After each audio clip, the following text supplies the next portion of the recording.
was died many times. Before their death,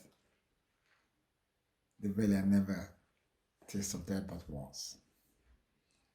William Shakespeare. Happenings in Nigeria regarding Fulani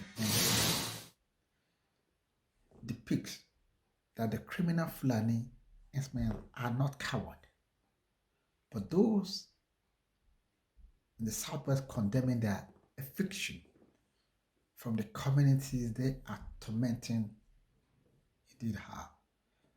My message is for those condemning the fundraising call.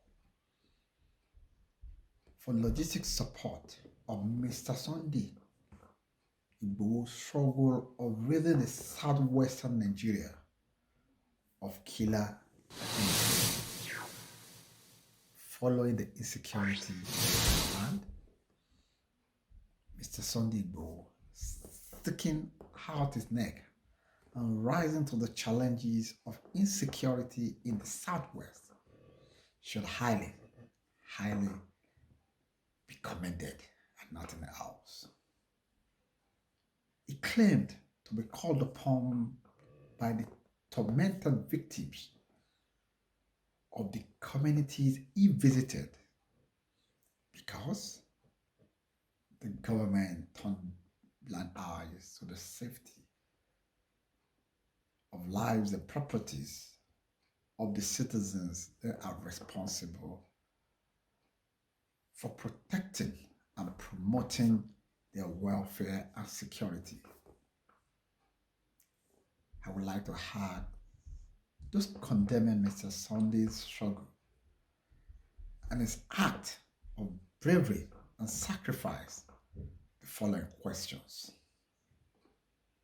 1. My first question is, what steps have they taken personally in assisting to curb the killings, raping, kidnapping, eviction, and destruction of the source of livelihood of the victims so far? Secondly, how many victims have they supported physically, mentally, financially?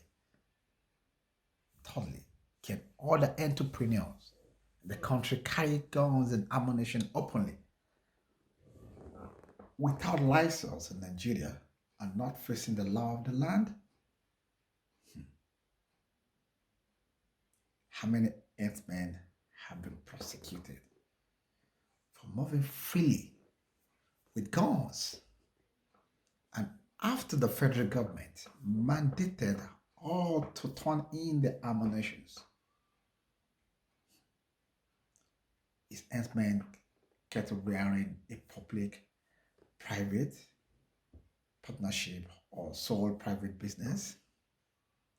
What is the VAT percentage contribution of the business to the country's GDP to deserve a special status? Can anyone attempt open or unrestricted pig grazing in northern Nigeria without any consequence? Come on, how many have been charged for destroying all the source of livelihood, and not to talk of kidnapping, raping, and killings?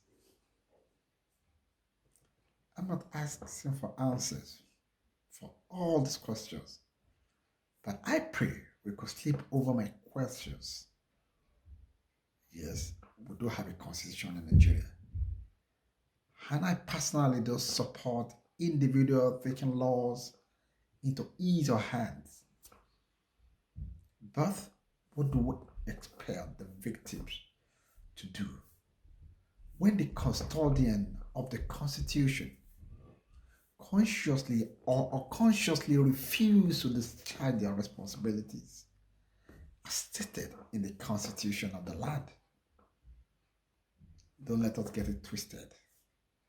No one is calling for war against any tribe, including Fulani in Nigeria.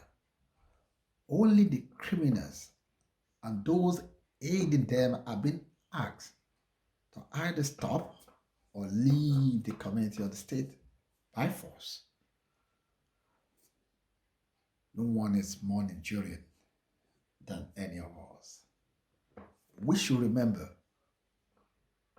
we should remember, every coffin is a wood until we know who is inside. And the victim today was a survivor yesterday. Enough. Enough of rampant display of bold impunity by a particular tribe in Nigeria, while the leader and father of the land keep mute. Let us unite and stop this